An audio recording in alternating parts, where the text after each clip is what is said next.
नमस्कार। मैं Acharya doctor Dalip Kumar PhD gold medalist Navyug Jyotish Shikshan संस्थान की पाठशाला में आपका स्वागत करता हूं। ये क्वेश्चन आंसर्स की एक नई वीडियो है जिसमें मैं अपने YouTube के फैंस का, अपने स्टूडेंट्स का, ज्योतिष के विद्यार्थियों का, ज्योतिष के जिज्ञासुओं का क्वेश्चन का आंसर देता हूं। कहीं वो नियम में भटक गए, कोई नियम समझ नहीं आ रहा, किसी पैरामीटर में कुछ समझ नहीं आ रहा, ये उनके लिए हैं। ये कुंडली दिखाने के लिए बिल्कुल नहीं है। कुंडली जिसको दिखानी है ये ऊपर नंबर दिया हुआ है, इस पर फ़ोन करके अपॉइंटमेंट लीजिए, बैंक में फ़ीस जमा कराइए और उसके बाद आपको बताया जाएगा, पूरी कुंडली का एनालिसिस किया जाएगा। और 15 दिन से पहले जो क्वेश्चन पूछ रहे हैं, मैं उनके क्वेश्चंस का जवाब नहीं दे रहा, औरों को मौका मिलना चाहिए। 15 दिन के बाद आप दूसरा क्वेश्चन पूछ सकते हो। और जो एक साथ 4-4, 5-5 क्वेश्चन पूछ लेते हैं उनका भी आंसर नहीं दिया जाता। इससे अच्छा आप पूरी कुंडली की प्रेडिक्शन ही करा लीजिए। अब क्वेश्चन आंसर स्टार्ट करते हैं। सबसे पहला क्वेश्चन है दीपक मजूमदार जी का। गुरुजी, सैजिटेरियस लगन है, Saturn, moon and Venus in first house में, क्या रिजल्ट देंगे? प्लीज़ प्लीज़ प्लीज़ बताइए गुरुजी। सैजिटेरियस यानी कि धनु लगन में शनि सेकंड हाउस और थर्ड हाउस का स्वामी भी है, मारक भी है। मून 8th लॉर्ड है और वीनस 6th लॉर्ड है। ये तीनों अशुभ भाव के स्वामी हैं, अकारक ग्रह हैं धनु लगन के लिए। ये लगन में बैठ के जातक को शारीरिक कष्ट, मानसिक कष्ट भी देंगे, हेल्थ प्रॉब्लम भी करेंगे। नेक्स्ट क्वेश्चन है, नाम नहीं लिखा हुआ, D9 में जिन ग्रहों का नीच भंग हो जाता है उनको बलि माना जाएगा? हाँ जी बिल्कुल। लगन कुंडली में जो नीच के ग्रह हैं और नवांश कुंडली में अगर वो उच्च के हो जाते हैं या शुभ राशि में चले जाते हैं तो उनके अशुभ फलों में कमी हो जाती है और वो शुभ फल देना शुरू कर देते हैं। नेक्स्ट क्वेश्चन है चंद्रभूषण गुप्ता जी का। नमस्कार गुरुजी, लगन में शुक्र शुभ राशि का राहु के साथ बैठा है और शुक्र राहु के बीच 21 डिग्री का अंतर है, ये कैसा फल देगा? शुक्र और राहु की युति अच्छी नहीं होती है। मैं अभी इस पर एक वीडियो बना रहा हूं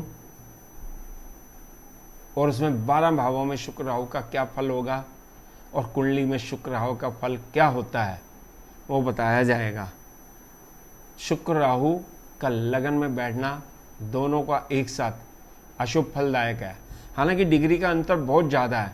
जो थोड़ा सा क्लोज हो जाते हैं ना शुक्र और राहु, 5-6 डिग्री का अंतर होता है या उससे कम होता है, वो ज़्यादा अशुभ फलदायक होते हैं। लेकिन फिर भी लगन में शुक्र और राहु का शुभ फल अच्छा नहीं मिलेगा। ये मल्टीपल अफेयर्स का योग है, आपका ध्यान बहुत जल्दी भटक जाता है। नेक्स्ट क्वेश्चन है राजेश कुमार जी का। आपने 9 क्वेश्चन एक साथ पूछे हैं, इसलिए उनका मैं आंसर नहीं दूंगा। 9 क्वेश्चन है। नेक्स्ट क्वेश्चन है चंद्रकांत खत्री जी का। गुरुजी प्रणाम, लग्नेश को केंद्राधिपति दोष लगता है? कृपया बताएं। नहीं लगेगा जी। केंद्राधिपति दोष केवल मिथुन, कन्या, धनु और मीन लगनों में ही लगता है। मिथुन और कन्या में लग्नेश बुध है, 2 राशियां बुध की हैं, उसे केंद्राधिपति दोष नहीं लगेगा। लेकिन गुरु की 2 राशि होने के कारण गुरु को केंद्राधिपति दोष लगेगा। लेकिन अगर गुरु अपनी ही शुभ राशि में केंद्र में बैठा होगा तो वो केंद्राधिपति दोष भंग हो जाएगा। इसके अलावा धनु लगन और मीन लगन में गुरु 2 राशियों का स्वामी है, लेकिन लग्नेश होने के कारण उसे केंद्राधिपति दोष नहीं लगता है। और बुध 2 राशियों का स्वामी होने के कारण उसे केंद्राधिपति दोष लगेगा। लेकिन बुध भी अगर केंद्र में अपनी शुभ राशि या उच्च राशि में बैठा होगा तो उसका केंद्राधिपति दोष भंग हो जाएगा। नेक्स्ट क्वेश्चन है धैर्य मौर्य। मीन लगन में चंद्र और मंगल 8th हाउस में है तो क्या फल होगा? मीन लगन में चंद्रमा पंचम भाव का स्वामी है और मंगल 9th हाउस का स्वामी, भाग्य का स्वामी और 2nd हाउस का स्वामी है। ये दोनों 8th हाउस में बैठ गए। कुंडली में सबसे अशुभ भाव जो होता है वो 8वां भाव ही होता है। पंचमेश का 8वें भाव में जाना और मंगल के साथ बैठना यानी कि संतान होने में प्रॉब्लम होगी, होने के बाद संतान से प्रॉब्लम हो जाएगी। और भाग्य भाव का स्वामी यदि 8वें भाव में बैठा हो, अपने से 12वें बैठा हो, तो भाग्य को कमज़ोर करता है, पिता से संबंध खराब होते हैं। और धन भाव का स्वामी भी है ये, तो धन भाव का स्वामी अगर 8वें भाव में होगा लेकिन वो उसे दृष्टि दे रहा है 2nd हाउस को, यानी कि धन आएगा भी, खर्चा भी होगा और धन की सेविंग नहीं हो पाएगी। नेक्स्ट क्वेश्चन है तुषार कुमार मेहर जी का। कर्क लगन और राशि में 12th हाउस में केतु और मंगल एक साथ होने पर केतु की महादशा कैसा फल देगी? केतु और राहु की एक नेचर होती है, जिस ग्रह के साथ बैठते हैं उस ग्रह के गुण अपना लेते हैं।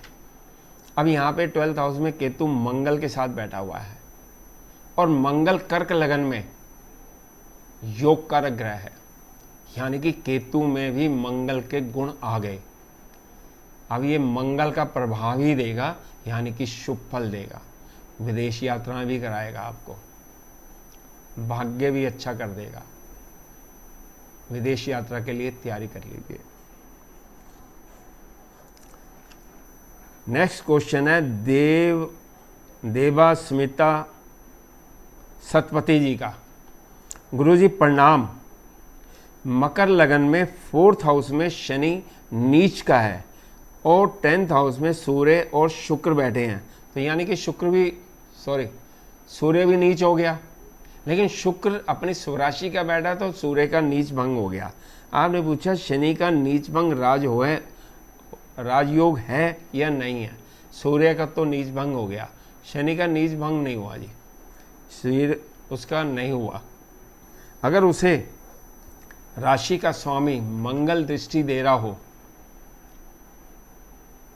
या सूर्य उच्च का जिस राशि में होता है वो अपनी स्वराशि में बैठा हो, बहुत ध्यान से सुनना, शनि मेष राशि में बैठा है, नीच का है। अब इसका स्वामी अगर इसे कहीं से दृष्टि देगा, 4th, 8वीं, 7वीं तो नहीं है क्योंकि आपने लिखा नहीं, बताया नहीं है, 4th या 8वीं दृष्टि दे रहा तो इसका नीच भंग हो गया। एक दूसरा फार्मूला होता है, नियम होता है कि ग्रह जिस राशि में नीच होता है उस राशि में अगर कोई ग्रह उच्च का होता है और वो अपनी स्वराशि में बैठा हो तो भी उसका नीच भंग हो जाता है। तो इसमें वो भी नहीं है, सूर्य भी अपनी स्वराशि का नहीं बैठा हुआ, तो केवल मंगल से पता लगेगा कि 4th दृष्टि या 8वीं दृष्टि है तो शनि नीच भंग हो जाएगा। और नीच भंग होने के बाद ये केंद्र या त्रिकोण में नीच भंग होता है तो ये राजयोग बन जाता है।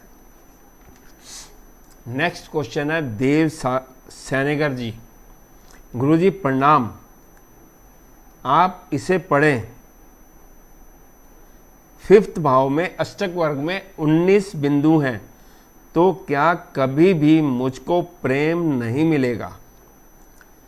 5th भाव में यदि अष्टक वर्ग के बिंदु 19 हैं तो भाव निर्बली हो गया, लेकिन अगर पंचमेश उच्च का हो या अपनी दूसरी राशि में स्वराशि का हो या 5th भाव को दृष्टि दे रहा हो या 5th भाव पर शुभ ग्रहों का प्रभाव हो तो उसके 19 बिंदु होने के बावजूद 5th भाव का फल बढ़ जाएगा।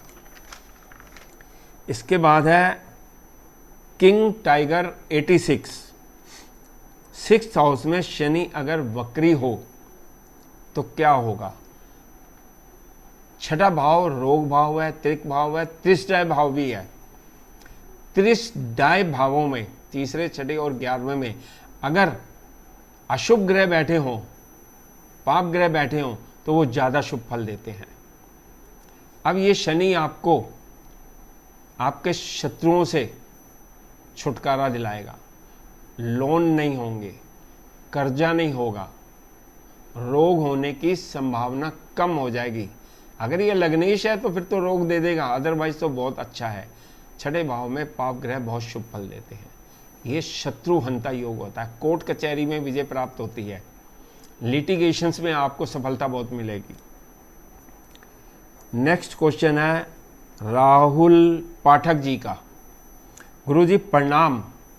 वृश्चिक लगन में यदि शनि लगन में हो तो अपनी महादशा में क्या फल देगा?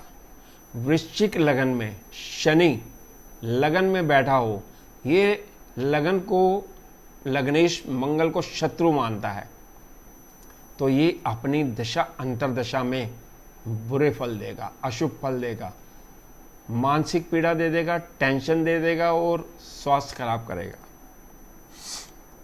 नेक्स्ट क्वेश्चन है रेखा मलिक जी। गुरुजी प्रणाम। कुंडली में 4th हाउस में वृश्चिक राशि में शनि और राहु की युति हो तो क्या फल मिलेगा? वृश्चिक राशि मंगल की राशि है, शनि उसमें शत्रु होकर बैठा हुआ है और मंगल और राहु भी आपस में शत्रु होते हैं, और ये दोनों की युति पिशाच योग भी होती है, पितृदोष भी होती है। 4th हाउस के जितने भी फल हैं उन सब में कमी आ जाएगी। माता बीमार रहेगी, आपको मानसिक अशांति रहेगी, मकान जमीन जायदाद वाहन बनाने में बहुत तकलीफ होगी, बहुत संघर्ष करना पड़ेगा, और बनने के बाद भी सेल आउट होने के चांसेस ज़्यादा हैं, हानि के चांसेस ज़्यादा हैं। नमस्कार।